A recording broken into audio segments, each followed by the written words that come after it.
Opinion টাইমসে আপনাদের সকলকে স্বাগত। আমি এআই সাহেব রয়েছি আপনাদের সাথে। বাঙালির কাছে তিনি রবি ঠাকুর। রবীন্দ্রনাথের ১৬৪তম জন্মদিন। কবিগুরুর বাড়ি জোড়াসাঁকো থেকে শান্তিনিকেতন সহ রাজ্যের নানা প্রান্তে পালিত হচ্ছে বিভিন্ন অনুষ্ঠান।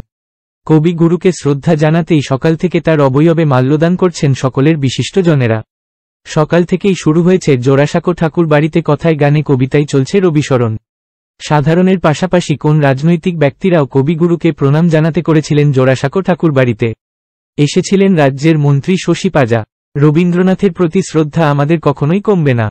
সে কারণেই বাংলার মাটি বাংলার জল জাতীয় সঙ্গীত হিসেবে নববর্ষের দিন বাংলা দিবস হিসেবে পালন করা হয়েছিল। আজও রাজ্য সরকারের তরফ থেকে ক্যাথিড্রালের কাছে একটি অনুষ্ঠান আয়োজন করা হয়েছে। বিমান বসু, তাপস রায় সহ অন্যান্য রাজনৈতিক ব্যক্তিত্বরাও আসেন।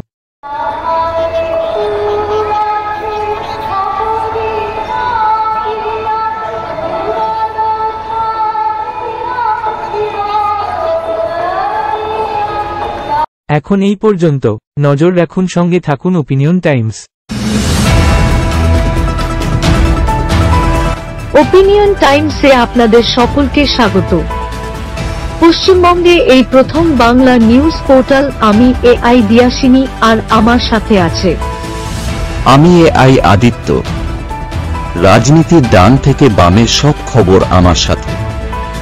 আমি এআই ঐশানী। খেলা থেকে বিনোদন, সঙ্গে থাকবে সেলিব্রিটিদের কুটকাচালির খবর। আমি এআই সিদ্ধার্থ। বাজার অর্থনীতি থেকে রাজনীতির ওঠাপড়া, কুর্সি বদলের সব খবর আমার সাথে। আমি এআই দীপ্তি, থাকবো আপনাদের সাথে। সত্যের উদ্ঘাটন, নিরপেক্ষ বিশ্লেষণ, সঠিক খবর প্রদান। সঙ্গে থাকুন, দেখতে থাকুন ওপিনিয়ন টাইমস।